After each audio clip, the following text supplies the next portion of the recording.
Hey, if you want to avoid expensive repair bills, make sure you get regular maintenance for your air conditioning unit. That's why you should call Straight Shooter Heating and Cooling.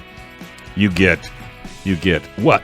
A 1-hour appointment, no diagnostic fees, no dispatch fees, just straight up honest service you can trust. Call Straight Shooter Heating and Cooling today at 619-922-3937 for your $17.76 AC tune-up. No bull, just cool. Or book online at straightshooter.ac.com. All right, well, we don't know where the man is. He's on his way. Is he really? Did you hear the note? Let me see. I got a little message. You did? I did. I didn't. Is he lost? Maybe. Is he, where is he? Oh, yeah, he says I'm a little late. He says, I think I'll be there. Well, he's not That's all right. here at 4. Yeah, Here's the thing. We get to have some fun without him. So, gun prom. We're going to gun prom. Yep. You picked out your outfit? No. Figure out it's Escondido night. You're going to go big. I know. I knew you were going to say that. What are you wearing? I can't wait. I'm trying to figure out. I have a blue dress that I like, and I think that's what I'm going to go with. So you're going to go retro? It's velvet. Ooh. It's kind of weird. Is it a long dress? No. Ooh. It's velvet and it's short. I know. All right, folks. There's the reason to go to gun prom. Well, it's either that or we'll talk Mike into wearing it. One of the two. You bring up a good point. I think it would be, how many opportunities do you have to dress up and go out for the night? What's Rob going to wear? Have fun. I don't know yet. Going to put him in his uniform? Whatever that man wants to wear. Put him in his uniform. Yeah, I don't see that happening. You don't think that happening? I don't see that happening. Another retro. Okay, it's called, I think it's Camel's Breath. But it's a costume. You already lost me. No, it's a costume place. Oh, yep. I've heard of it. And you go down there and you say, Something okay, like I want a 1920s or 30s casino outfit, or like the movie Sting. Right. Get that kind of a tuxedo. Well, that would be fun. Wouldn't that be fun? Coming in like a zoot suit or something. There you go. A zoot suit. Speaking of zoot suits. Oh, he's going back the other way. No, I think that would be, and because let's face it, let's have some fun. I personally am not a gambler. Neither am I. Never done a day in my life. Well, except when I go on the roads, right? Yeah. So I mean, I'm not there necessarily for the gambling aspect of it. And if you're not a gambler, don't deter that, because that's just the theme. Right. It's not what you're going to see and what you're going to, the symposiums that you're going to have. Are they the Symposium Gun Show? You're mixing events. Oh, okay. So so we're going to gamble. There's going to be food, there's going to be drinks, and there's going to just be people to have a great time with. Yeah, and opportunities to win. That's it. Win guns and all kinds of fun stuff. And you just buy a ticket. Mm-hmm. And I think it gives you $100 towards, the raffle prize. That gambling. Yep. All right. And you get to see a lot of cool outfits. That's it. A lot of cool people. I know years past, lots of big people in the gun world, see as an opportunity to come and visit beautiful San Diego, and they come and have a great time and go to the gun, go to the gun prom. A lot of politicians too. A lot of the people that we endorse will come to the gun prom as well. Maybe if you don't know anybody, just come and have a good time. You'll meet. Oh people. Yeah, and it's up in the Carlsbad area. It is La Costa. Now it's not a table prom like we've had in the past. Yeah, Mike was saying no. It's going to be so I think it'll give you more of an opportunity to mingle. Don't you think? Yep. Have some fun. Now, if we could just get In-N-Out Burger, wouldn't that, we ought to do it without Mike. He's not here. They should have like a taco truck. Like In-N-Out needs to get like some type of like truck. They do. They have one. Do they? Oh, They'll dude, travel? it's huge. Oh. Yeah, park it out in the parking lot. I've not seen that. All right. Oh yeah, yeah. No, it's in fact every once in a while, I'll go on a car event and they'll have that. I go ooh. That's it. But no, and really the money that we're raising is not just for us to gamble and have fun.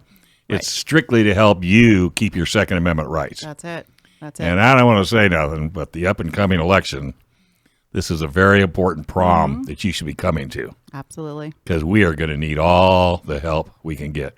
Absolutely. Okay. Well, we're not supposed to talk politics, but have you seen where I think it was North Carolina? They're trying to get the voter, people to watch the voting. What do you call those folks?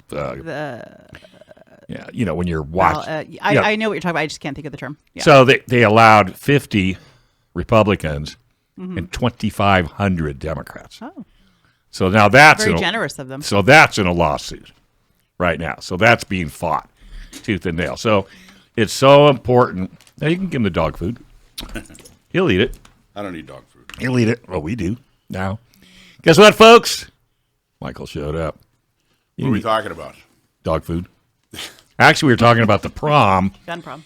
And we were talking about it more in the respect that if you're not a gambler, that's not the key. You know, it's going to be fun, and you may learn to gamble, but it's mainly to help keep the Second Amendment rights open and free in your neighborhood. Did I just? Yeah, exactly right. You know, I actually had a phone call. It was an email from a lady, and she was like, "Hey," it was last week. She said, "Hey, right in the middle of an election, should we be having a big party?" And I thought, well, that's kind of an interesting comment because I agree. And we've been emphasizing how, hey, it's a lot of fun, and it is a lot of fun. Gun prom has turned into a lot of fun, but this is one of the big ways that we get people elected is we do a fundraiser like gun prom, and then we use money to get our list of endorsed people elected. It takes money to make this happen.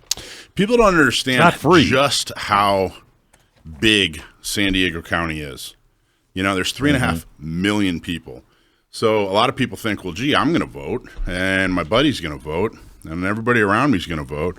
And that's like 28 people. Mm-hmm. Yeah. Meanwhile, 3.5 people. There are 3.5 million people. So we got to reach out to, huge. Now we don't have to touch all 3.5 million because not everybody is a registered voter. Not everybody is 18 or over. You know, not everybody is in a district where we have a candidate. But still, the supervisor district where Kevin Faulkner is running is enormous. It's an enormous district. So anyway, so you're absolutely right. Gun prom isn't just a good time. It fortunately is a really good time, but it's so much more than that. So the other thing we were talking about is what are we going to wear to the prom? Well, that's very important. What are you going to wear? Well, actually, before you, go ahead. Well, I was just telling Alicia there's a place in town. It's a costume shop. It's called Camel's Breath. And wouldn't it be cool? Gypsy treasure. Huh? Another option is gypsy right, treasure. And go down and dress like 20s or 30s, like the Great Gatsby or the Sting. I think it's a great idea. Can I read you a couple of things real quick? So, California voters, there was a study done where they looked at actual registration. Like this isn't guessing; it's not a survey. They looked at actual registration.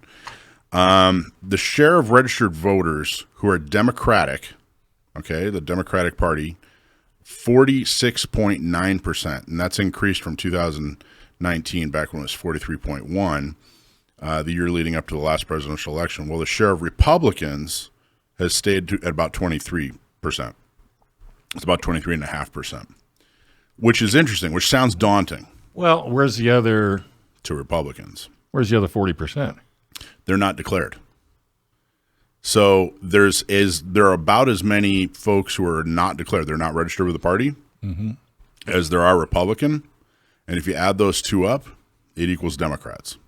See what I'm saying? Yeah. So there are as many Democrats as there are Republicans and declined estates. When was that survey last taken? Right now. No, it's not a survey. They're looking at actual numbers. So they're looking at the last couple of years. They're looking at just the last couple of years. This is totally. Well, what about all the people that have left? Well, part of the reason Republicans used to be the majority in California. Right. I mean, remember, this is where Reagan came from. So what you're saying is Democrats aren't leaving. Democrats aren't leaving, number one. Republicans are leaving, number two. But then people are also leaving the Republican Party. And they're saying, forget it. I don't want to be a Republican anymore if they're not going to stand up for my rights. Wow. So that's why there are so many not declared. Gotcha. Yeah. There's a whole lot of we should talk more about it. Thanks for all the good news. What would I do without you? I think it is. Here's the thing. You know why it's good news? Because we're going to raise money at Gun Prom, and we're going to go to those folks who are not declared, people that left the Republican Party. We're going to say, hey, here's a reason to go back into the voter booth and vote. We know that you're mad at the Republicans and disgruntled at their lack of a backbone and a sack. Am I allowed to say that? Yeah, you can say sack. I can say sack. Yeah. So now's the time to get back into the voter booth and get for voting for something that matters and something you care about. So that's why it's good news. Just remember, when the Founding Fathers drafted the Second Amendment, they were confirming the right for the public to own, carry, and defend themselves with the most advanced weaponry currently in existence. They would have loved the AR.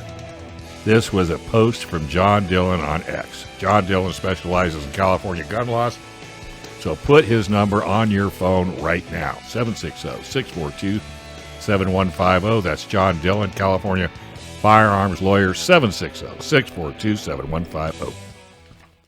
So we did something cool. What'd you do? You know, we have we opened up a 501c3, which is when people talk about charity, like that's an IRS has determined that is a charitable organization, or at least the work that they're doing is charitable. And there are rules with a 501c3. You know, you can't get involved in politics, you know, but you can do whatever you're doing to make the community better. Mm-hmm. And what Not Me California is doing to make the community better is, of course, we're training women, right? Giving them resources, making sure that they're armed, they can defend themselves, that they're trained, you know, so they're safe, and that they have a permit so they can protect themselves outside of the home. But that's not the only thing a 501c3 can do. A 501c3 can bring lawsuits, for example, is another thing they can do. A lot of the organizations that are that do especially Second Amendment lawsuits, a lot of them are 501c3s or have a 501c3. And but the other thing they can do is produce reports that educate. So we did the first of what I hope will be many of these reports. And I wanted to read the press release for you. Can I read the press release? Sure. This is Not Me California in partnership with the Transparency Foundation. Can we turn that off? Hey. So this is Not Me California and the Transparency Foundation. Investigation exposes Giffords Law Center using bogus scorecard to falsely claim gun control laws work. Now, you know what the Giffords Law Center is, right? You know what the Giffords Law Center is, correct? Yep. Yeah, they're an anti-gun group. Gabby Giffords was a congressperson. Now she's an anti-gunner. Of course, she was the victim of a crime. Somebody shot her. She actually used to be very pro-Second Amendment. Well, she was pro-Second Amendment.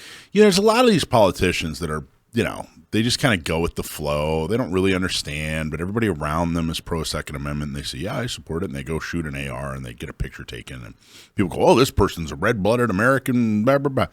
I question whether or not she was ever really pro-Second Amendment. She was just running in Arizona, which, by the way, is now a blue state.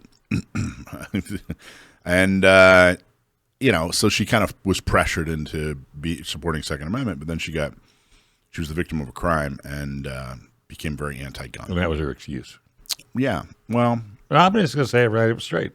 It just gave her an excuse to be an anti-gunner. Yeah, and I'm not going to – I got to tell you, man, I think it takes a lot of intestinal fortitude to be the victim of a crime where someone shoots you, you know, and you continue to view self-defense and you view self-defense tools rationally.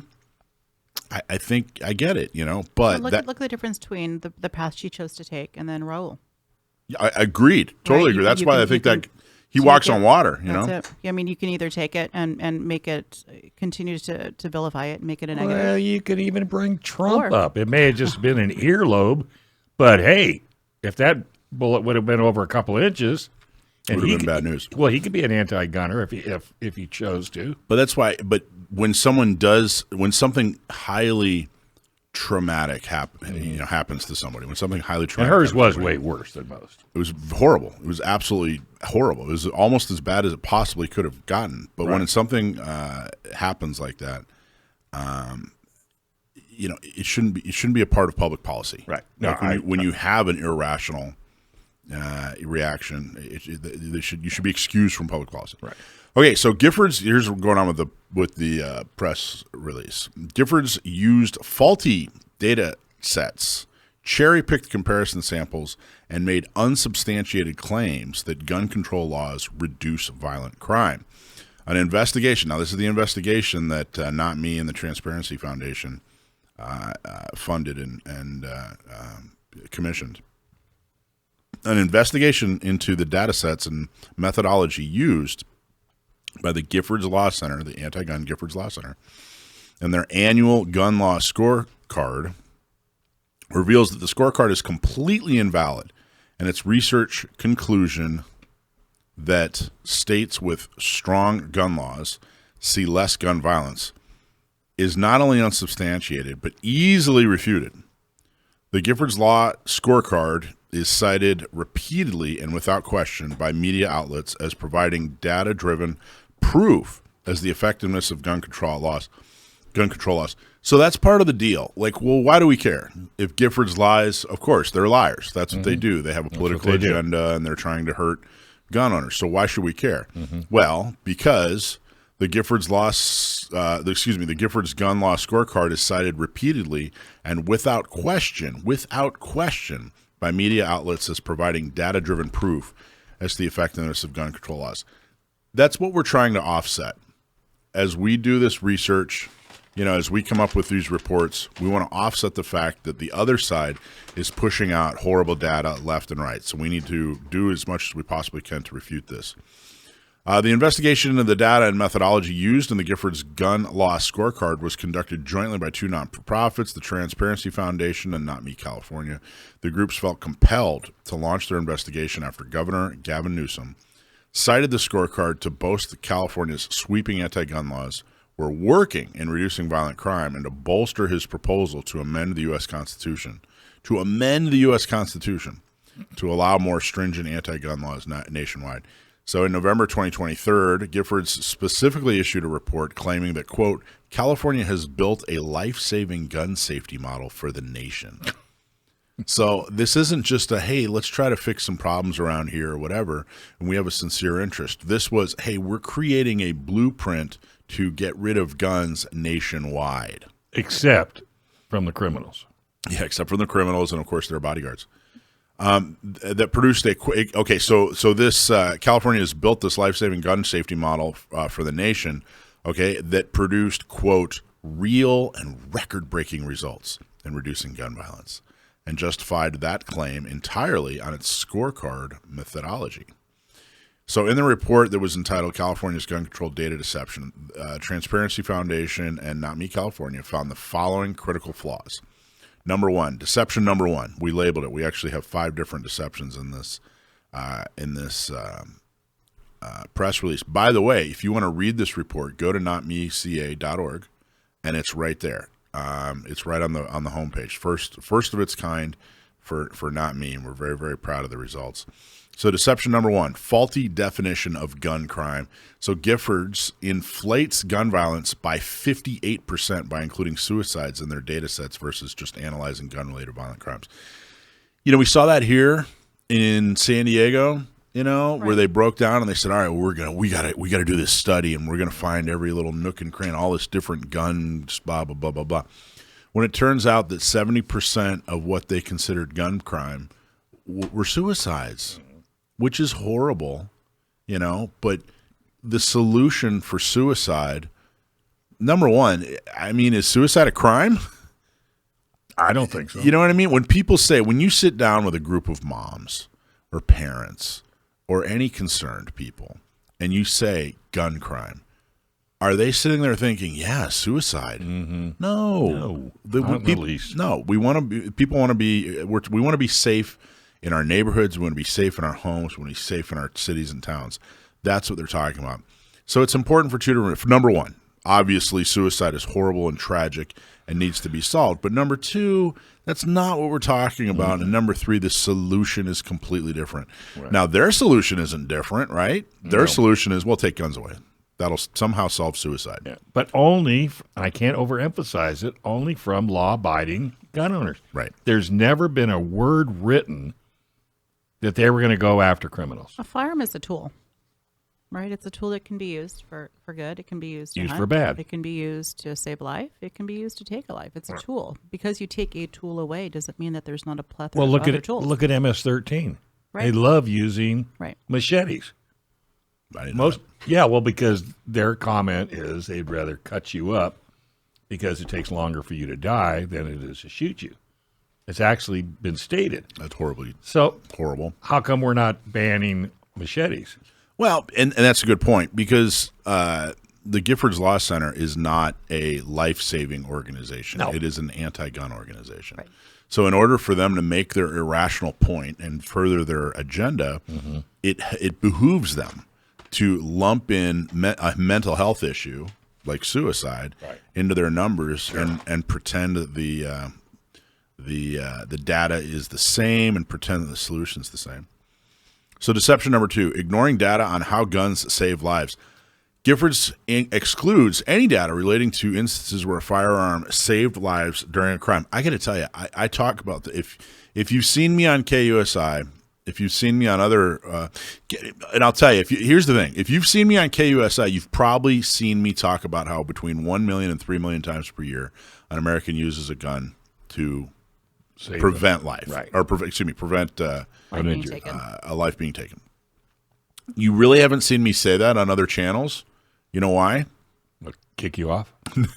Because they edit it out. KUSI doesn't edit it out. So I say it all the time. ABC, NBC, CBS. And they edit it out? They edit it out. Well, because KUSI, I'm live. KUSI, one of the great things about KUSI is the fact that they're live. I mean, sometimes they run edited reports, but for the most part, their guests are live. You go into the studio. And you open your mouth, and what you say is... That's it. It's there. So I say it all the time. But anyway, ignoring data on how guns save lives, Giffords excludes any data relating to instances where firearms between 1 million and 3 million times per year. If there wasn't a gun involved, if someone wasn't able to show a gun, pull a gun, use a gun, have a gun, then there was some sort of horrible violent crime would have happened, and they don't acknowledge that in any way. Wow, because they're completely and totally biased. Let's talk about the rest of it after the. Let's do it. Hey, if the idea of Kamala issuing an executive order for gun control makes you mad, you need to go to the gun prom. Gun prom is the 1 ounce of a prevention to fight for your Second Amendment rights. Lawsuits are critical, but they take $1 million and decades to fix bad gun control laws. Instead, let's create a future where gun control laws never get passed.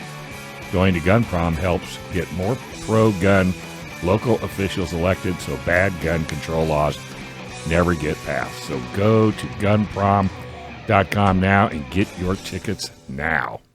Okay, so we're talking about a recently issued report by Not Me California called California's Gun Control Data Deception. California politicians and gun control activists misrepresent data to promote a false narrative, to falsely claim gun control laws are working. Now, if you want to read this is thanks to the hard work of the Transparency Foundation and Not Me California. So go to notmeca.org and you can actually read this. We're going through some of the points. We're talking about this actually all in the press release.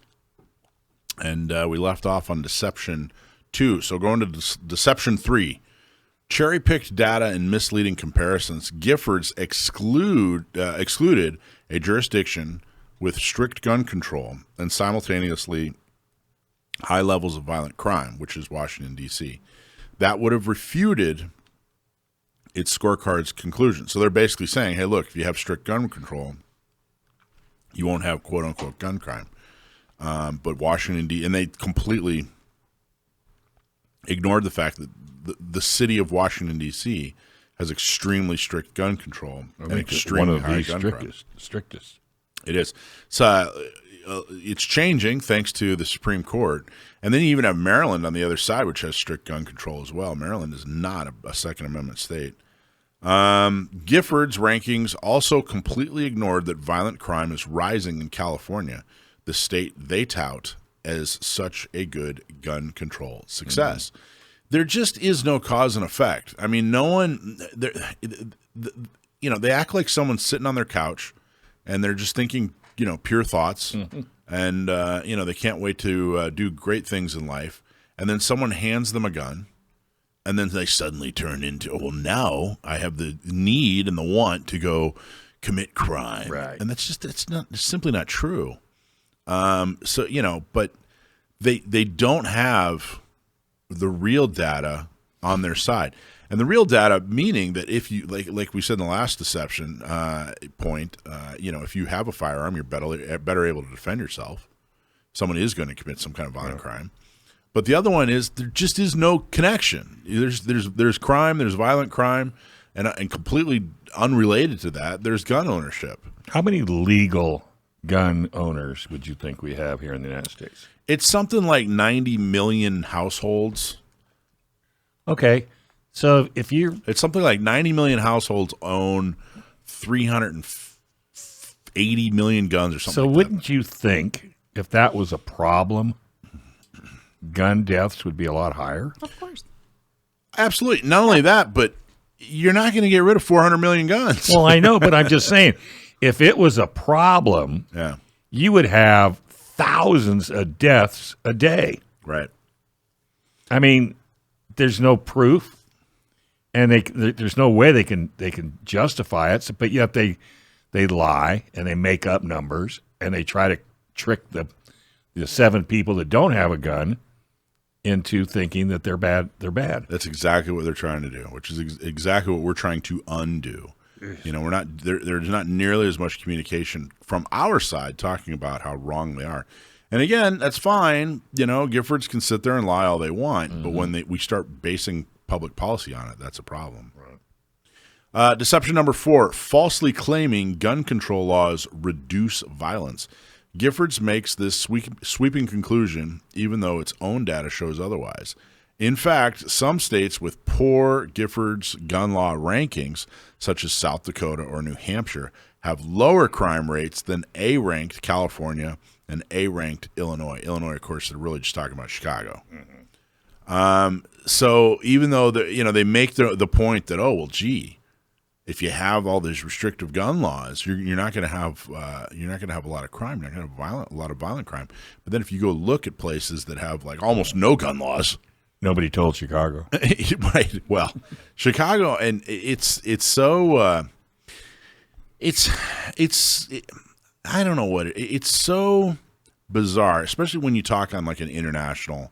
Have an international conversation. When you say, hey, when you hear them say, hey, the United States has all this gun crime, and you go, well, wait a minute. Here's some other countries out here where gun crime is way worse. And they go, oh, no.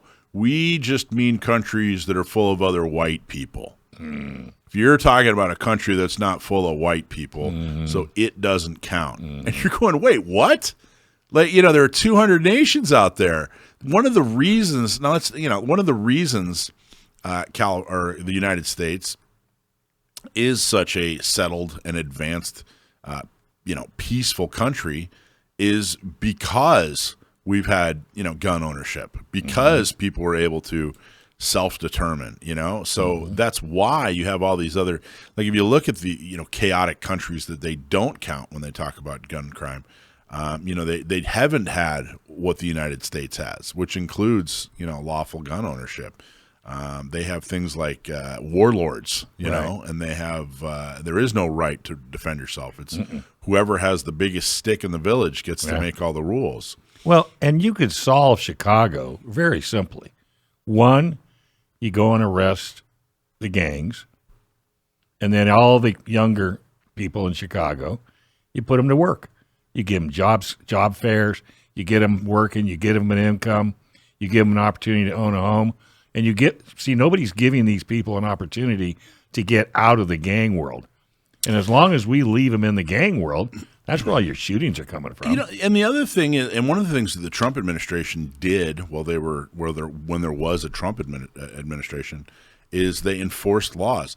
If you pull together 100, gun owners, and you show them like, hey, this person stole a gun and robbed a convenience store with it and shot a bystander, we're horrified. That gun owners are extremely responsible and take gun ownership and gun safety extremely seriously.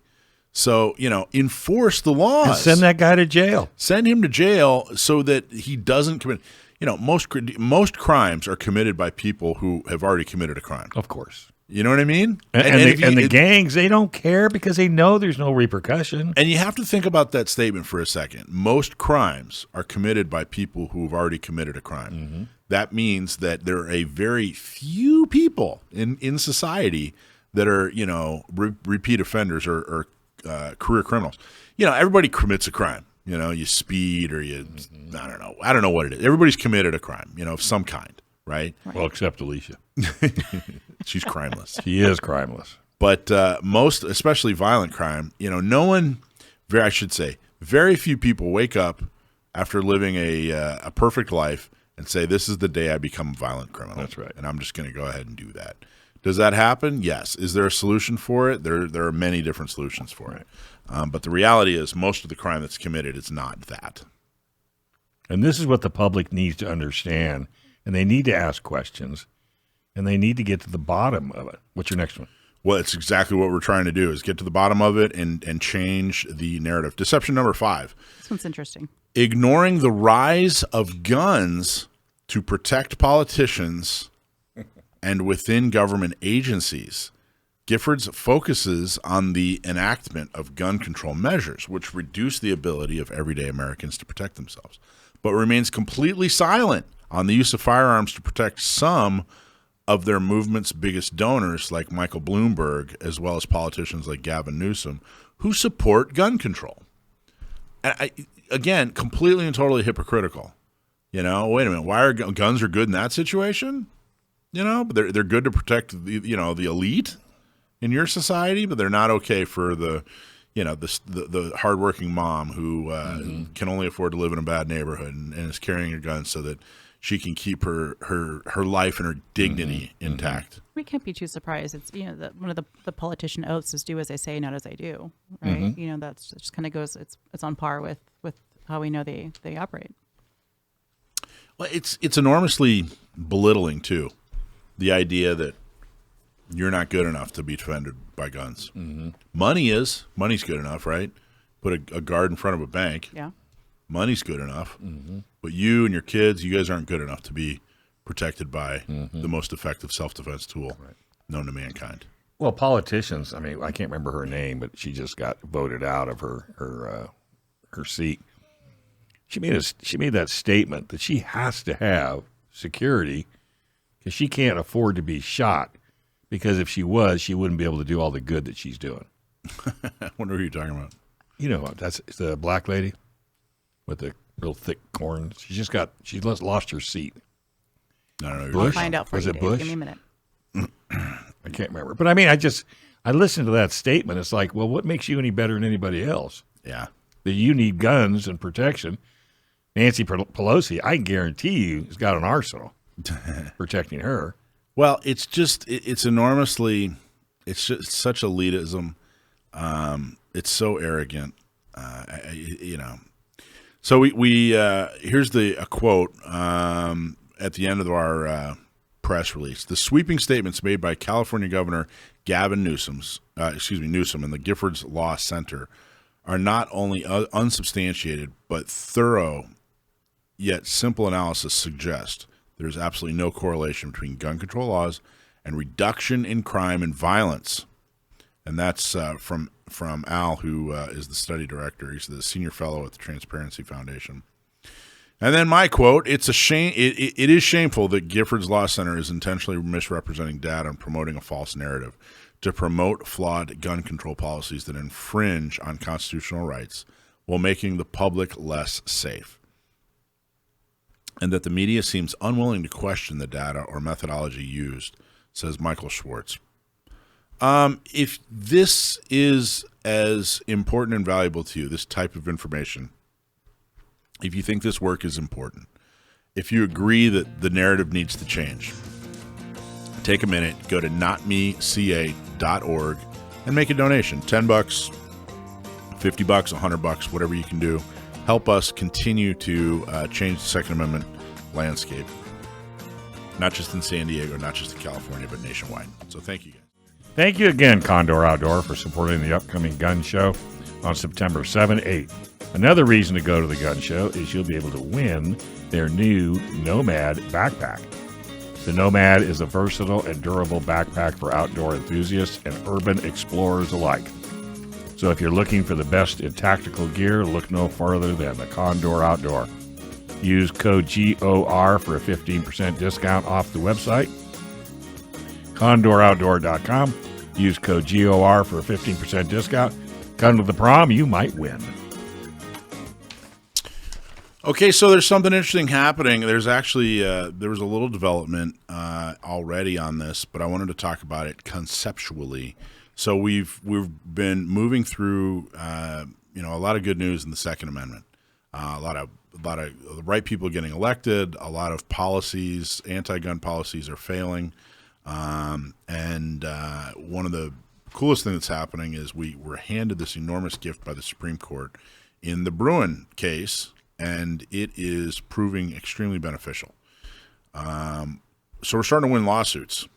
For a while, lawsuits weren't happening, number one, and the few that were happening were not effective. They just weren't doing anything. The Peruta case went down in flames. I mean, it was completely and totally ineffective. Did absolutely nothing. I would argue that in some ways it was a step back. But now, because the Supreme Court has taken on the Bruen case, and we have a pathway. It's not just even a tool. It's like this pathway. It's like the Supreme Court said, "There's the path." And along the way, you're going to have to win a bunch of other Supreme Courts or a bunch of other court decisions. But here is the tool. Here's the key to unlock those doors. So a lot of things are happening. We want to try to get rid of gun bans like assault weapons bans and, of course, the roster, which are in effect gun bans. Just because they aren't complete and total 100% firearm bans, which, by the way, was tried and failed. So they adjusted their what they did in order to just ban some guns and then just ban some more guns, especially the roster. The roster, above and beyond, more than anything, was a slow-moving gun ban. It was wiping out pistols left and right. And, the assault weapons ban was a very close second. But both of those are, you can now see the end of that road. They will come to an end. The assault weapons ban, and, of course, the roster. So it's setting up a lot of foundation for other things, like, for example, carry. Well, we're not done with carry. I mean, we got rid of good cause, and that's awesome. That's amazing. It's amazing, but it's not the end. Like, that's not it. There are still a lot of things we have to do to ensure that people can carry.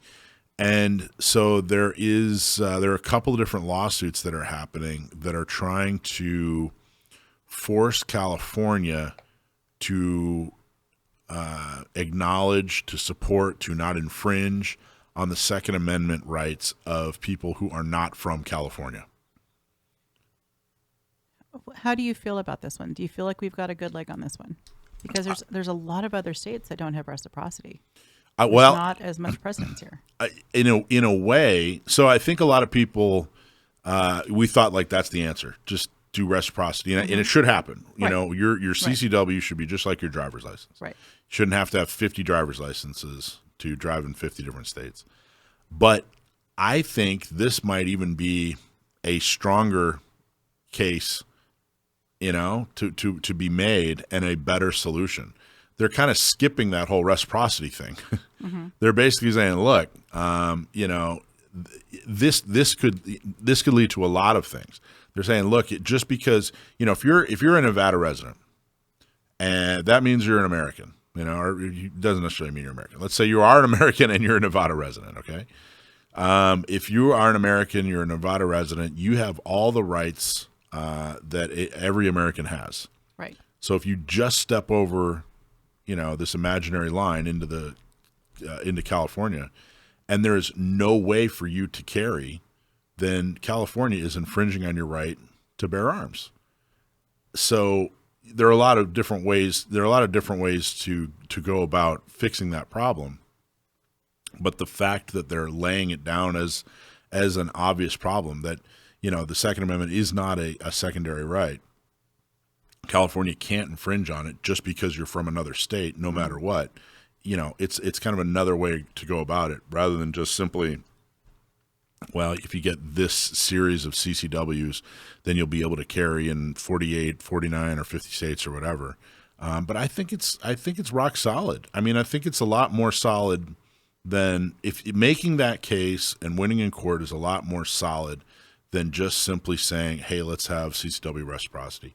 You know, the CCW reciprocity proposal that they had a few years ago that didn't pass, which I still don't understand how it couldn't have passed. Mm-hmm. I just don't understand how it didn't pass. They had all the votes, you know, no one could have blocked it, but the Republicans just, you know, couldn't get it over the finish line, even though they were in charge. So thanks a lot, Republicans. But it was a little complicated, you know, and it was like, all right, well, does this mean everybody can get a California CCW, or does this mean Californians have to go get a CCW, and then California has to recognize that foreign CCW? You know what I mean? Mm-hmm. Where this is, you know, conceptually forcing this by the, you know, rule of courts. And I think that's pretty strong. I think it's pretty, and I got to tell you, you know, I preach all the time that, hey, we shouldn't rely on courts, you know, to do these things, that we should elect the right people and they should make good laws. But the way they're going about this, I think, is really, really great. In fact, there was a win in L.A., and then FPC just did they just filed the Hoffman case, and that's exactly what it's going to do. It's going to force California to figure something out. They have to do something to recognize the Second Amendment rights of the other 49 states, which is kind of great. They didn't even recognize the Second Amendment rights of the people in their state. Right. And a lot of people, you know, kind of look at it and go, well, who cares? Why do we care about 49 other states here? You know, I'm trying to get my rights here in California. We're not an island. And not an island. And every single time we get the court to reaffirm the fact that the Second Amendment is a right, and it's a right for, you know, individuals. And the California tradition is anything that's off the wall, strange, different, that makes no sense. If they can get it to pass in California, it's much easier to flood the rest of the states. So we've really got to concentrate on California and stop the insanity. Otherwise, it's going to grow into those other 49 states. I agree. And so strong-arming California and saying, hey, look, you have to recognize this. You can tell. I mean, anytime somebody tells you in 40 different ways. You have to do something. Yeah, 40 different ways. Lie, cheat, steal. It doesn't make any difference whatsoever. And then the other thing that gets me is that they'll tell you what they'll tell you what you need to hear. And then if they do get into office, we're not going to do that.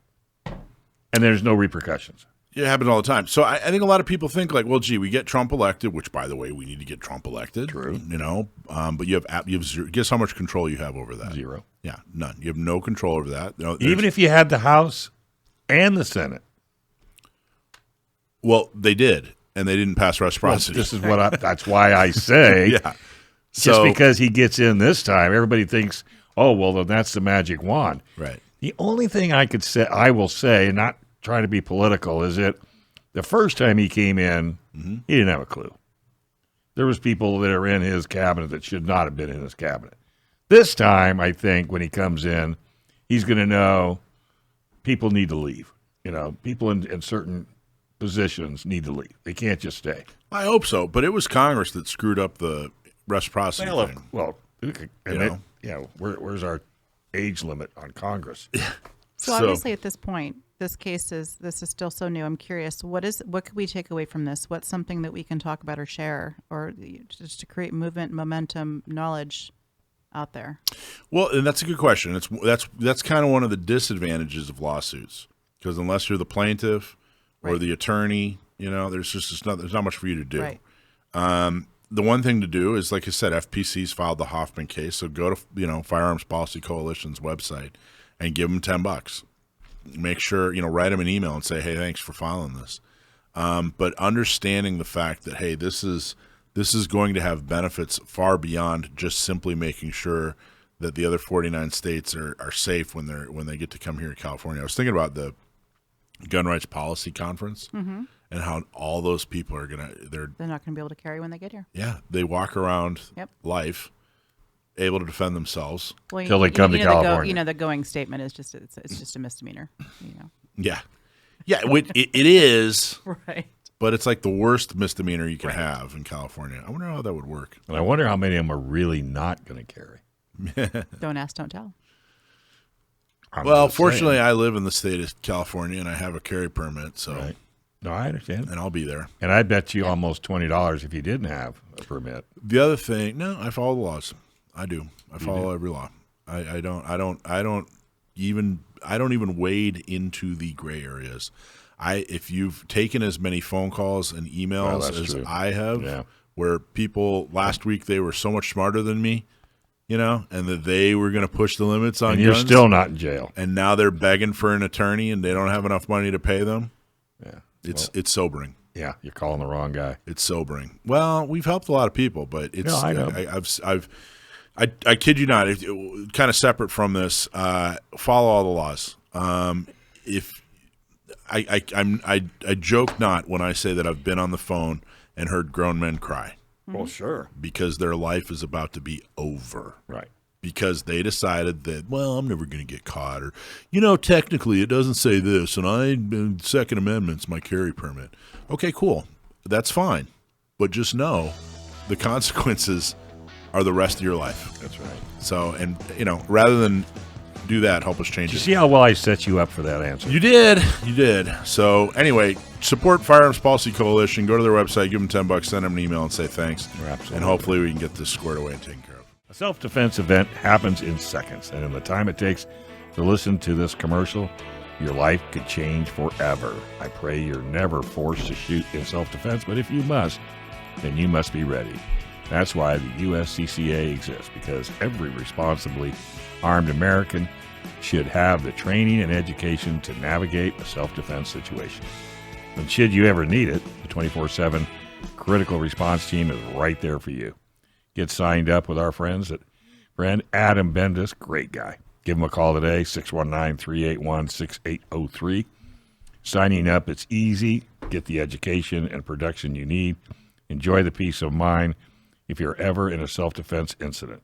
Call Adam right now, 619-318-6803. Be positive, not reactive. All right. Hey, we got to win. We do. Subscribe to our email list. Oh, sorry. And win some swag. Yeah, there you go. Mike first. Yeah. The winner is Karen Eller. Karen? Eller or Eiler? It could be either one. Could be. Karen knows. Prizes at gunownersradio.com. Just click that, Karen, to claim your T-shirt or hat. Hey, who's doing the lead talk tomorrow? Anybody we know? Yeah, Lead Talks. Oh, lead. Yeah, we're going to do, so we started doing this thing. Lead? L-E-A-D. Yeah. It's like, it's like how lead. It's how deer is the plural of deer, Yeah. And it's not like that. See, I was going with red and read because they're both spelled the same. Read and red. That's true. Yeah. English is confusing. It really is. Hey, who's this, Mike? Lead Talks. So every Monday night we do at 7 p.m. we stream over Facebook, over YouTube, and over X a new little segment. It's kind of cool. At 7 p.m. Tune in for free, and you'll see us interview an instructor. And you remember Mike DeSargo? He's been on the show before. Just last week.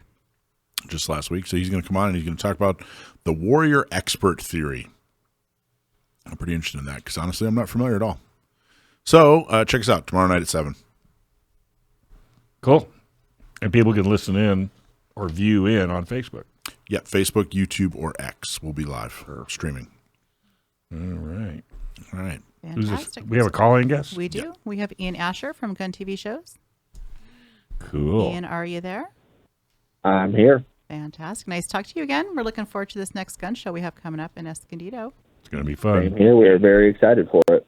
That's it. So if you're not familiar, Ian is with GunTVShows, and they are the ones that have been putting on the last few gun shows that we've been able to bring back here to San Diego County. So he's here just to talk to us about our next upcoming show and what we can look forward to. So, Ian, are these shows getting better and better as you keep doing them? So we are slightly different promoters than the ones who have previously put them on. And for the past 3 years, me and my wife have been putting on shows in Arizona, and they have continuously got better and better. And we have turned ourselves a little bit more into a brand than just gun shows, which has caused growth and branching out into other states now. So Escondido, California is going to be our first branch out into another state. So, I would say Escondido is going to be better than it has ever been before. We'll be bringing in new vendors, new assortment of all kinds of things, and it should be a great time. I'm sure people have had a great time in the past, but if there's ever one to come out to, I would say this would be the one. This would be the one. I'm curious. The last few shows that we've been a part of, at least partnering and helping to put on, we've added this whole dynamic of having a symposium. So that's something that's new. That's where speakers come in, and it's a free opportunity for the public at large to learn some new things from some great presenters. But something else that's new is, in addition to the symposium that we're adding, you are bringing in new vendors. Can you tell us a little bit about the new vendors that you have coming in this year? Yeah, so I am a person, I'm definitely not old in age, but I've been around the gun show world almost every weekend of my life since I was 8 years old. And a lot of the gun show talk falls back into being just, it's kind of an older crowd where the older guys go to get away for the weekend and swap their guns. And we definitely still want that, but we also want competitive shooters to come through the doors and feel welcome. We want the lady that wants to learn how to defend herself, we want her to come through the doors and feel welcome. So we don't want to categorize ourselves to one category or group of people. I absolutely hate the word trendy, but our gun shows and the vendors that we have that have been following us fall more to that side, that they fit every category out there. They're not just one type or just one thing of firearms. We reach a broad category, and if you ever come to our shows and don't find a handful of things that fit exactly what you need, we definitely want to know, because that's what we're looking out to do. So in the past, we've heard that obviously with the California regulations, you have to be careful with what all can come in. But we've heard that there's limited gun dealers or limited ammo, and we are changing that up. We will have a handful of ammo tables, and not just one or two tables. It'll be 5 and 6 tables. We'll also have a handful of FFLs that'll be selling pretty much anything and everything that you can get that's California compliant. That's awesome. Absolutely. What's even better is right now we've lost the limit of 1 in 30. So that's going to be nice. Yeah, but it's, like I said, I can't say it enough on this, that it's going to be the show to come out to, no matter what your experience has been in the past. I think if you come to this one, we host an event that is very, it's for the family. So you can bring the whole family out, and the family's going to have a good time. Fantastic. So the weekend that we're looking at for the gun show is September 7th and 8th. Up in Escondido. There is a early bird ticket that's still available that you can go online and purchase. Still currently, if you would like to take advantage of that early bird pricing for that gun show. And then so the early bird pricing, you just go into gunownersradio.com/gun show to get your $2 off ticket. And like Ian was saying, there's going to be lots of vendors every need. It's not just going to be hunters or competitors or hobbyists or just concealed carry. It's a little bit of everything for everybody. We know that we're going to be having the blow up shoot for kids too. Yeah, for kids, teaching kids safety. House. Yeah, the bouncy house. Looks like a big bouncy house. Because us adults are going to go in after, when the party's over. So a little bit for everything for everybody, and we're really looking forward to it. Yeah. Anything else you want to talk about with the gun show, or it sounds like you covered pretty much all of it? Yeah, and the thing I want to make known about the gun shows as well is safety is our first and foremost focus. So everything we do, we want to teach it through the lens of safety. When people come through the door, if you're not experienced as a firearm owner at all, you will feel welcome there. If you are the top shooter in the world, you will still feel welcome there. We want to create an environment that safety is our number one action that we take. So whether that's us pointing you to a training class in your area, whether that's us taking time with you for quite a while, whether that's sending you to a certain vendor that can teach you the best, that is our main focus. We want you to leave there knowing more than you knew that came in, no matter how you came in. Well, that's awesome. And so the best thing to do is go to gunownersradio.com. You can buy tickets there. It's an early bird special. How much are they? 15. Well, 30 early. They're $15, but it's $2 off. The early bird special makes it $13. And it's in Escondido, right in the middle of downtown, right next to the City Hall. And a big, huge thanks to Mayor Dane White for helping us get this all arranged and taken care of. So we felt so welcome in the city of Escondido. And that is such a welcome change compared to the city of Del Mar and the city of San Diego.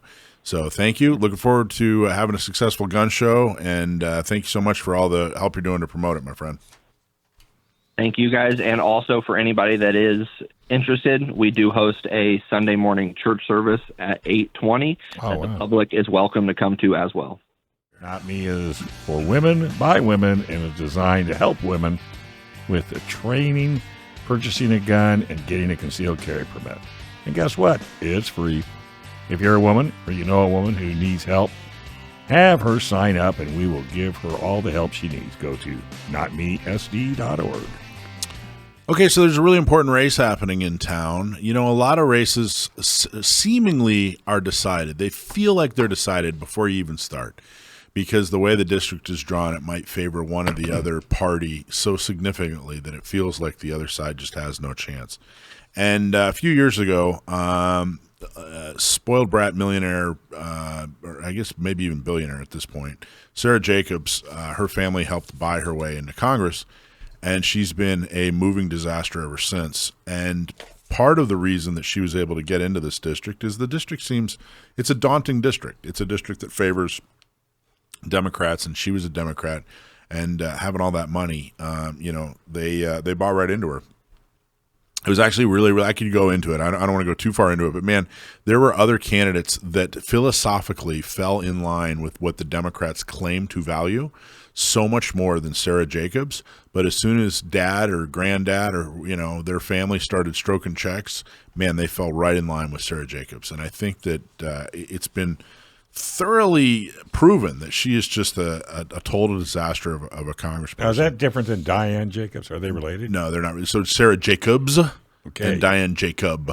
Got it. Totally not related at all. Just want to clarify for all those people out there. So a man who was brave enough to step up has some good news. The mayor of El Cajon, Mr. Bill Wells, who's someone I've known for years and is unapologetically pro-Second Amendment and always has been as long as I've known him. And he really, truly is a man who walks the walk and not only walks the walk, but talks the talk. And he's got some really, really good news in his run against Sara Jacobs. So I had him come on the show here. Bill, how you doing?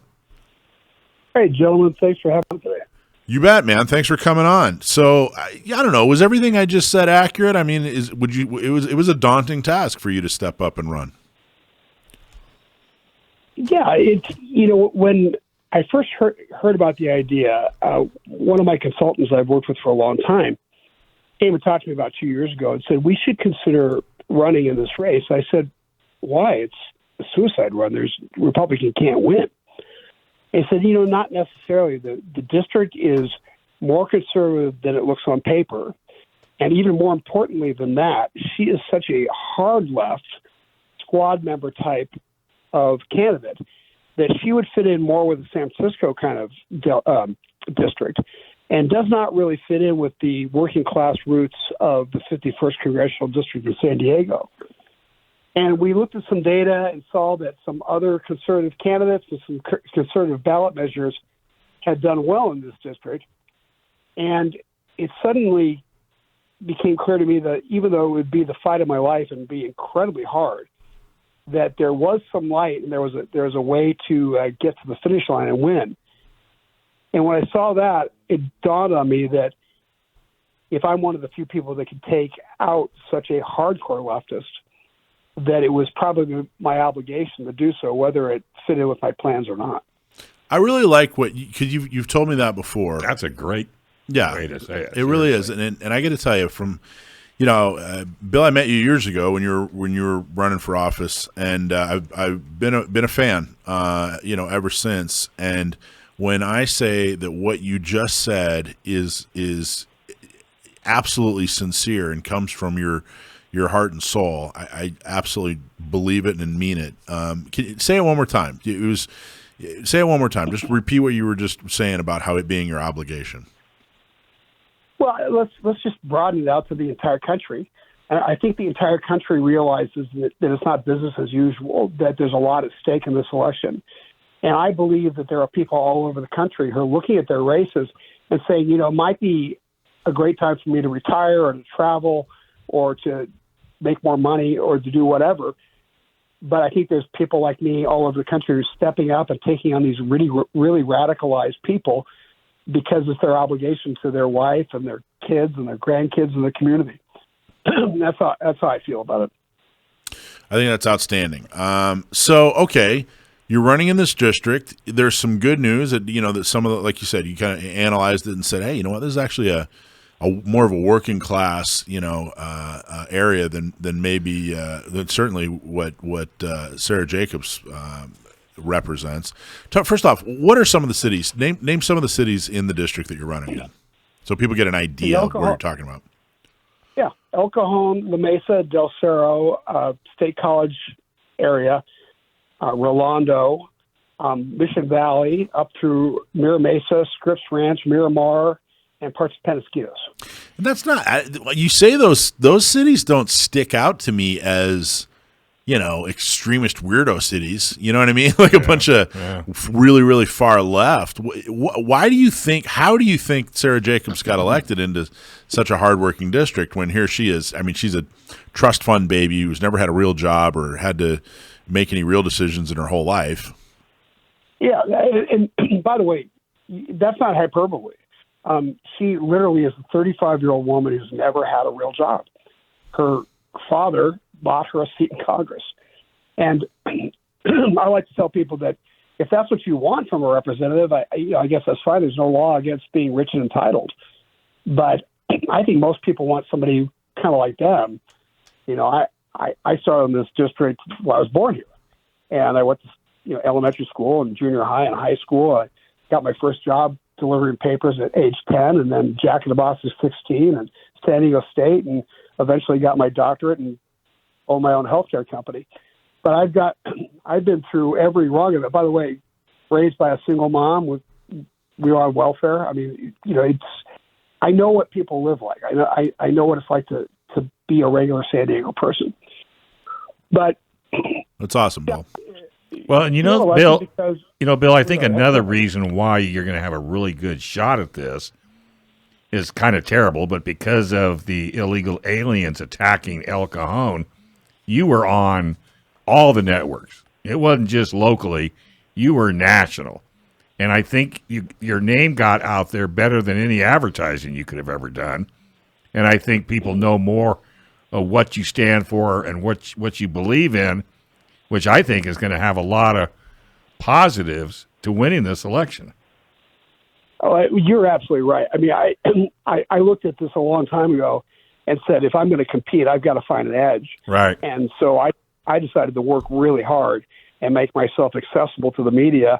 And as a matter of fact, it just kind of took off, and I've got tens of millions of dollars worth of earned media. Oh, free. So that's a huge factor in my favor, which I'm happy we did that, and I think it's going to help a lot. I agree with you. So it's a daunting task. You've worked hard. There's a lot of things that look good, but then you just had some polling, right? That or a survey that came out. Are you able to talk about some of the good news? I can give a rough estimate because it's still a war, right? And you want to hold on to your information. But what I can tell you is that in order for us to get we need several more $1 million. I've raised about $1 million, which is great, a lot better I think anybody thought I could raise in the district. But we need a few more million, and to do that, we're going to have to get help from some outside groups out of D.C. To get their attention, we have to show that we have viability, that we can win. And so we decided to do a poll.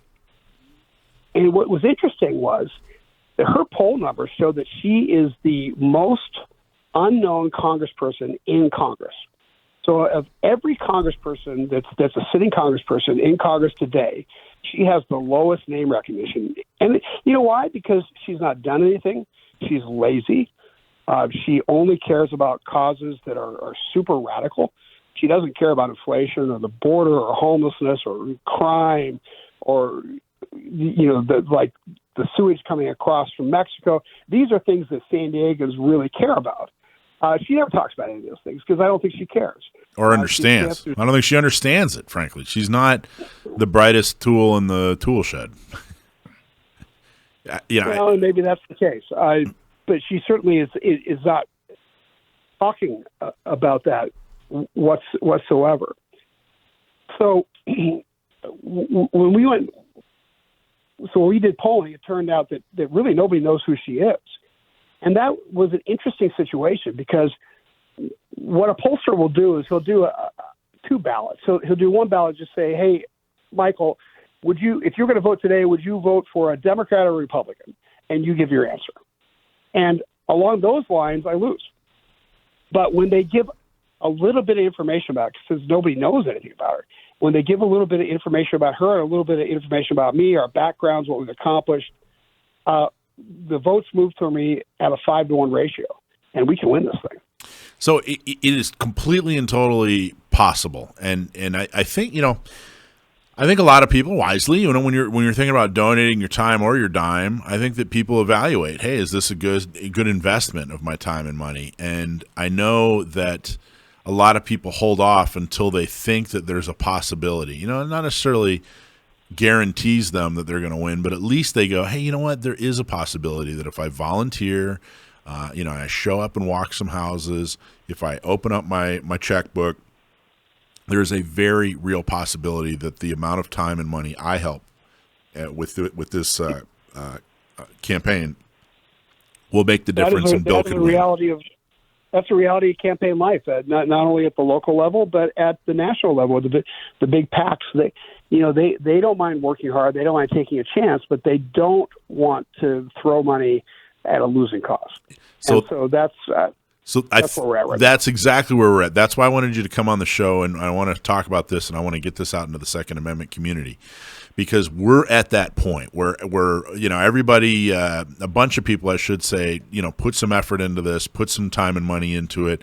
Bill stepped up and obviously did the right things, did the things that it took to be successful, and now we need that second wave of people to say, no, okay, you know what? I was skeptical, but now it's time. Now I could actually do something that will change my future. It'll actually effectively, change what happens in my congressional district. So I need folks who are listening to this. Maybe you're on the sidelines. Maybe you're thinking, I don't know. But now is the time. It really truly looks like Bill has done the things it takes and is the guy to give this a good shot. So, Bill, what do you think? What can they do? What can they do to help you? Well, one of the things we really need is volunteers. The Democrats have really been smart, maybe unethical, but they've been smart in the way that they've set the laws up so they can do battle harvesting, and they haven't relied on old ways of doing things. They've moved forward with that. And if we're going to be competitive, we have to do that well. We're going to do everything within the legal limits. Where do they go to volunteer?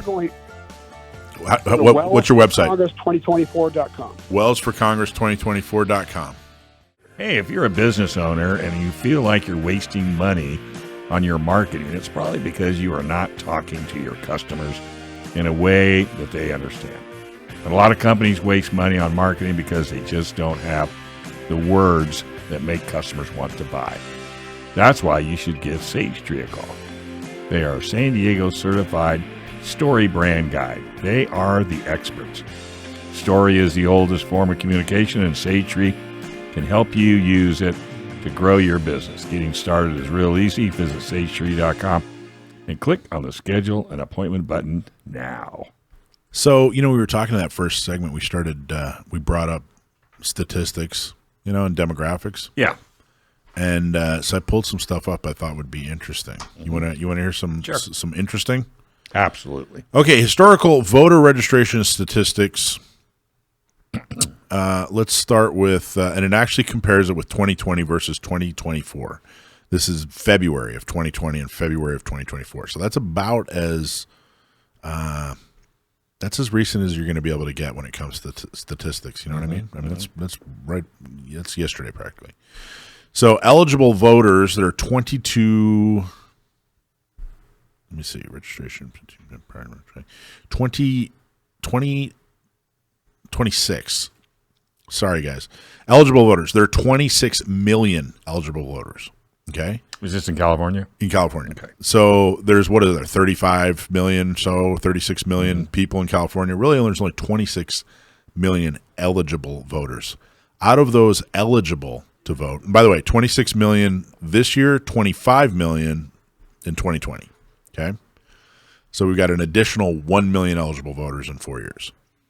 22 million are actually registered to vote, and only 20 million were registered in February. So that means so we have more voters, and a slightly higher percentage are actually registered, which I thought was interesting. So when you talk about voters, like how, you got to get all 35 million people. Well, no, we can't get all 35 million because some people are under 18, et cetera, et cetera, et cetera.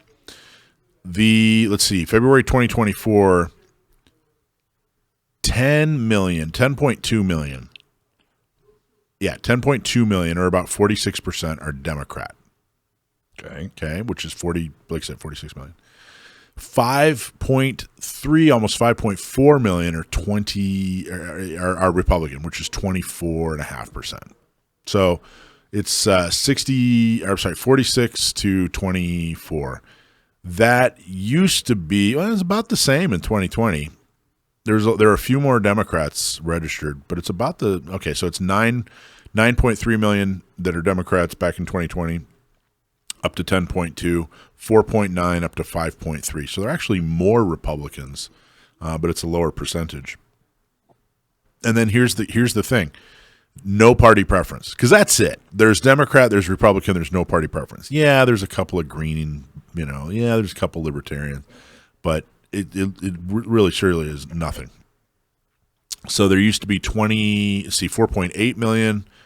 There used to be 5.8 million. Now there's 4.8 million, which is interesting. A lot of the no party preferences are coming off the sidelines, or they're moving. Deciding you're no longer a Republican is kind of that last. Well, I'm sick of this. I'm not a Republican anymore. I'm really sick of this. I'm going to join San Diego County gun owners. I'm too sick of this. I'm moving to Tennessee. Right. It's kind of that. And that's huge. And if you've seen the last U-Haul numbers, it's just insane. Yeah. And it's not slowing down. It's not. So just to go back over it, right now, 46.6% of the voters are Democratic, 24.4% are Republican, and 21.84% are no party preference. Pretty interesting, huh? So my question is, of the 46 million, or percent, 46%, 10.2 million. Don't they feel the pain we're feeling? Well, I'll tell you what. I pulled up another. Let's look at who these folks are. So let's look at likely voters that lean liberal overall. Okay, actually, let's back this up. What they did is they looked at the makeup of voters. Are they liberal, are they moderate, or are they conservative? Mm-hmm. Okay? So all likely voters. So every single likely voter, okay, 38% in California consider themselves liberal. Wow. 32% consider themselves moderate, and 30% consider themselves conservative. Kind of interesting, huh? That is total. See, you wouldn't have figured. Those numbers just don't jive with me. I can't. It's hard. I mean, it's hard to believe. But then on the other hand, maybe not, because you and I are kind of in the same boat. You were a Republican. Yeah. I was a Republican. Yeah. I don't necessarily think I am now. I'm definitely not. So I think more are falling into that moderate category. A part of it is too. You got to remember, Republicans and Democrats, the party, I'm talking about the actual party, right? The people that process paperwork and, they don't enforce their platform. Mm-mm. So when you just said, I don't necessarily think of myself as a Republican or whatever, what you were really, correct me if I'm wrong, but what you were really doing is you were assigning a set of values to that. right? And you were like, hey, what you meant was sometimes I agree with the Republicans on things, sometimes I don't agree with the Republicans on things. Right. But the reality is the Republican Party is just a company. It's an entity that has done nothing for me. But they never will. No. But the problem is, say they will. Exactly. They say they will, and you think they will, but they don't. And it's not just Republicans. Well, it's Democrats, too. I was just going to say, the Democrats do the same thing. The party. Now, the individuals, like we just talked to Bill Wells. Now, that's a different story. He's a guy. He's a Republican. And I'll vote for him. Yeah, but he's not the Republican Party. Let's even go one step farther. All right. The sheriff, what's her name? Kelly Martinez. And what? Democratic Party. And did we not all vote for her? Heck yeah. And I based did on it. Her Second Amendment alone. And I've never been happier with that vote. But you know as well as I do, for some reason, there are people out there, they're going to vote Democrat or they're going to vote Republican no matter what the story is. So let's look at them. You're right. And that's ridiculous. Let's get to know voters a little bit more here. Okay, so likely voters, 38% are liberal, 32% are moderate, and 30% are conservative. Now, let's just look at Democrats in California. 60% consider themselves liberal, 30% consider themselves moderate, 10% consider themselves conservative. So 1 in 10 Democrats, if you put 100 Democrats in a room, okay, 10 of them are going to say, "Yeah, I'm conservative." Now, is that number up or down? I don't have historical. This was just wouldn't that be an interesting? Wouldn't that be an interesting? See how the party, now Republicans. Let's look at Republicans. 4% of Republicans consider themselves liberal. 24% consider themselves moderate, and 72% consider themselves conservative. Now, why is that important? Like, who cares? What does that say? Well, this is California. 72% of Republicans consider themselves conservative. Meanwhile, if you look at the messaging from Republicans, and especially the Republican Party, you don't see that. They don't come across as conservative. And what did you say the Democrat percentage was of liberal? 60% liberal, 30% moderate. Okay, and 10% and Republicans, conservative Republicans. Conservative Republicans, 4% are liberal, 24% are moderate, and 72% are conservative. Okay, so 72 to 60. 72%, but 10% of Democrats say they're conservative. 72% of Republicans say they're conservative. So if you're putting out this fluffy, middle of the world kumbaya message, that doesn't resonate with 82% of voters, Democrats and Republicans. Yeah, that's crazy. And now let's look at independents, folks. They say independent. Don't get confused by the word independent. If you're registered independent, you're not registered independent. Really? There's an American Independent Party, and it's a horribly ridiculous party. They've had some of the worst figures in American history in this party. I never even heard of them. Oh, they're horrible. AIP is horrible. They don't do anything. If you aren't registered with a party, you're a no party preference. So you're not really independent. You're just no party preference. Right. You just don't have a list. How can you vote? Not declared. You can vote. Anyway? Any way you want. Right. Yeah. But you're not in the statistics. Well, here they're calling them independent, but really what they're talking about are no party preference. Gotcha. Okay. 32% consider themselves liberal. 46% consider themselves moderate. 22% consider themselves conservative. 22%. What? So, anyway, isn't that okay? Now let's get to know them a little bit more. Let's see. You want to look at race and ethnicity? Oh yeah. All likely voters in California. All likely voters. Okay, 6% African American. Man, that's low. That's way low. That's really low. They haven't backed up and left, have they? Well, I have a feeling that they are either disgruntled. So they're just, hey, why would I vote? Yeah. Or, California disproportionately uses their gun laws to make the Black and Hispanic community felons. True. And you're a felon, you can't vote. That's right. So, okay. So only 6%. 13% are Asian Americans. That's high. That's way high. Because I don't know. I'd have to check.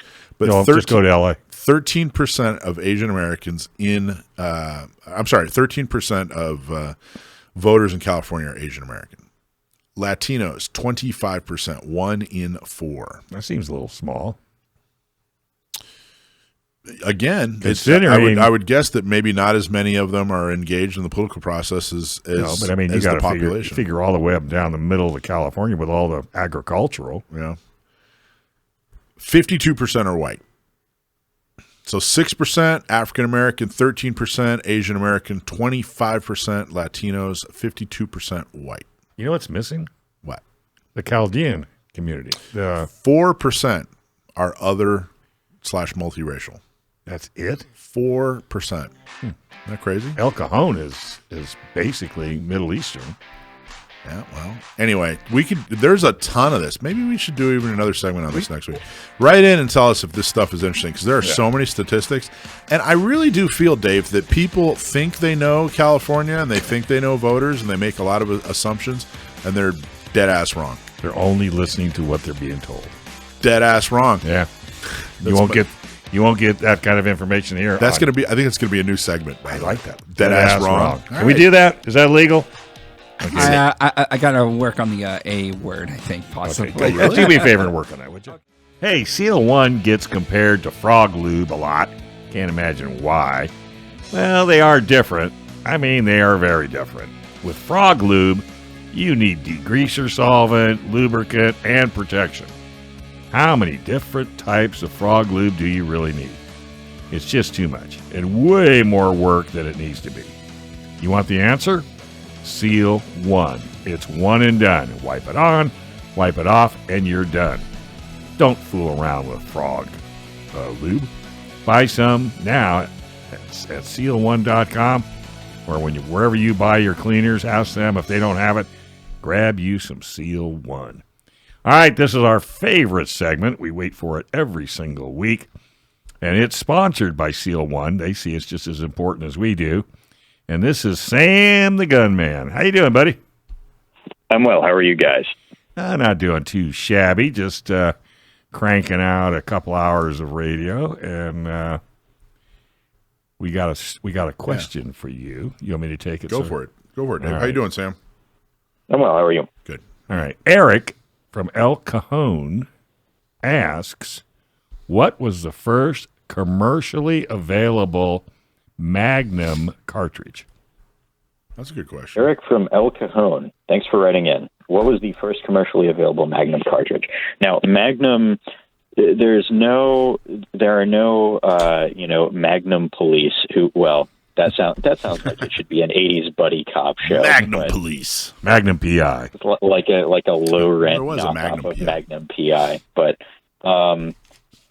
there are no Magnum police who will come around and arrest a cartridge manufacturer for calling something Magnum. Mm-hmm. There's no legal definition of what it is, but what it means is a derivative of an existing cartridge that is just more powerful and uses a larger case.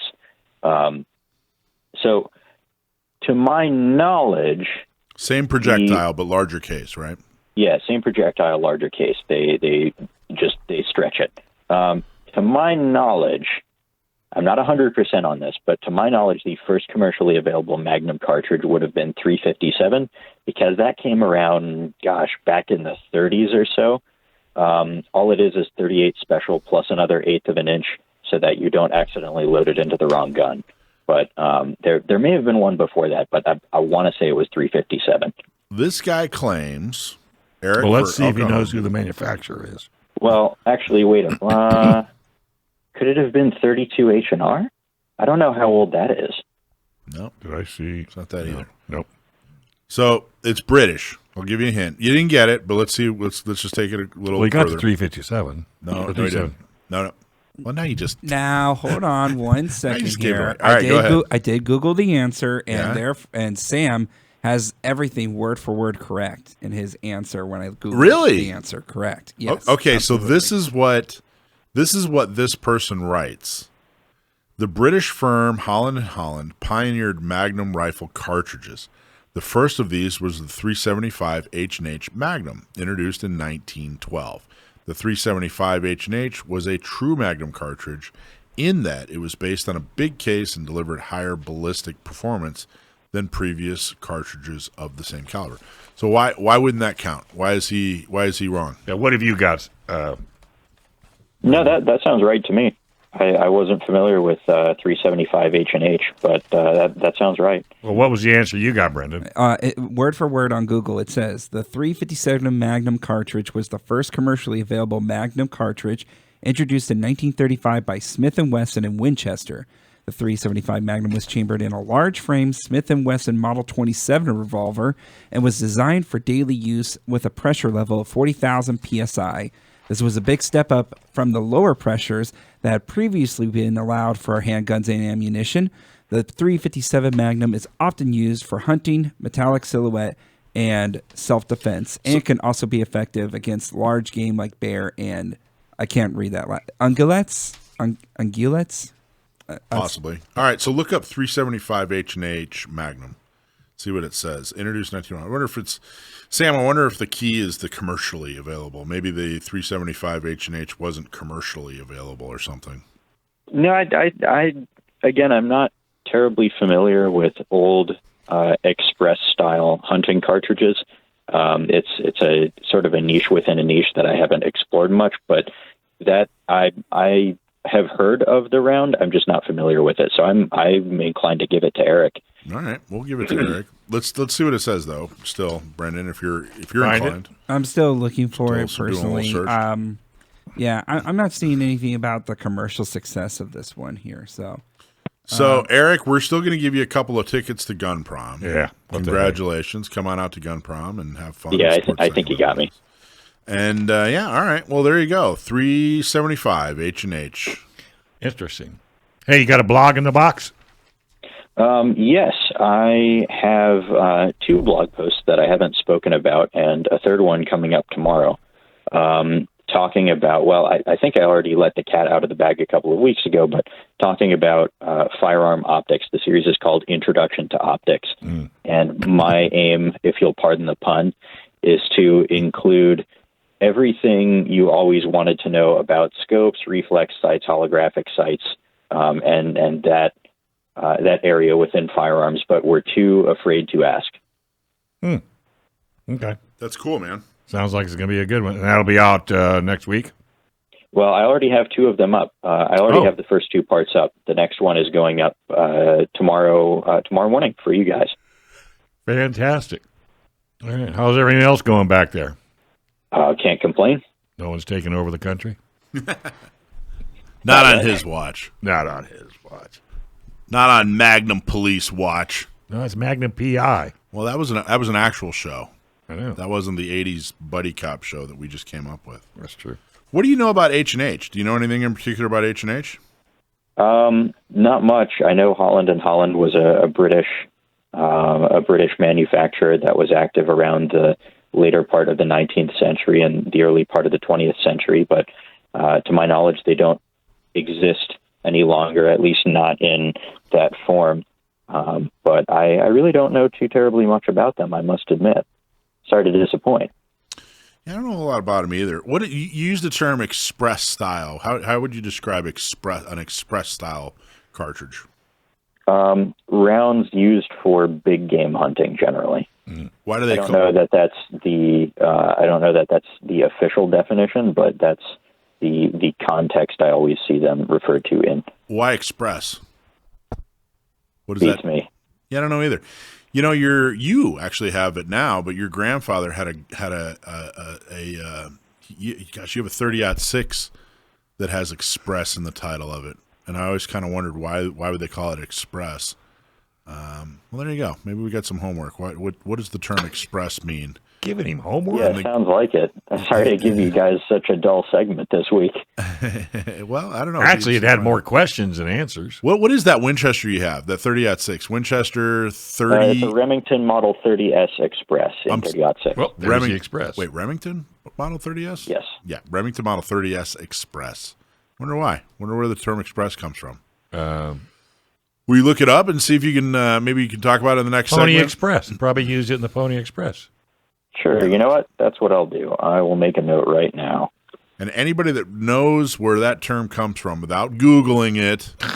Yeah, how are you going to figure that out. We're all honest here. Alicia's doing it right now. Email us and let us know why the word express is used there. I remember I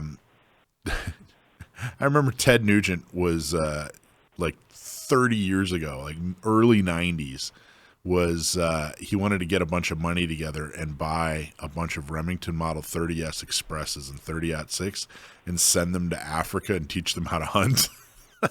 Because there was a lot of starvation and poverty in Africa, and he's like, all right, let's get them all all lined up. Yeah, give them this particular gun. I think they'd shoot the wrong game. Well, I don't know. Stranger Who knows? things. Africa's a fairly big place. Depends how hungry they are. So, all right, Sam, awesome job. Excellent job. Yeah, appreciate you as always. Thanks for having me on, as always. All right. That's a pretty cool show. Bill Wells was a great interview. He's a good dude. I really hope... you don't watch much TV, but, dude, this guy went national. Yeah. I mean, he was on Fox News. I think he was on the California, edition of it. Yeah. With what's his face, but I think he speaks well. I do too. Well, matter of fact, I really like his sincerity. Like I said, when he said, "Hey," he felt he was obligated. Right. He really truly meant it. I totally agree. And he comes into KUSI all the time. He's just as down to earth as you can imagine. Yeah. I remember he was running for Congress actually out in East County back when the lines were drawn differently. No, was it Congress? No, it was Assembly. Yeah, he was running for the Assembly. This is a long time ago. Yeah. And everybody submitted their Second Amendment statement. All the candidates, said, here's what I feel about the Second Amendment. Mm-hmm. And his was the best written, and he tied it back to property rights, which told me just how thoughtful he was about politics in general. It wasn't just like, well, Second Amendment, it says it in the Constitution, so there. He was talking about how, hey, that's your property. It's not just for self-defense. It's not just because, to stop tyranny or whatever. Like he really, the importance of protecting private property was a big part of his statement. I was very impressed. He was absolutely a very impressive guy. Thanks for watching this episode from Gun Owners Radio. If you're watching mainstream media, you're not getting the truth about guns and the Second Amendment.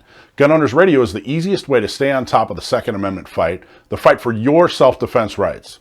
You can watch our live stream on YouTube every Sunday from 4 to 6 p.m. California time, or if you're in San Diego, AM 1170, FM 96.1, The Answer. We're also available on your favorite podcast platform. Just do a search for Gun Owners Radio and you'll find our show. Don't forget to support our sponsors. Click on the links in the show notes and support the businesses that support your Second Amendment rights. Like and subscribe to help defend and restore the Second Amendment, not just in California, but across the country.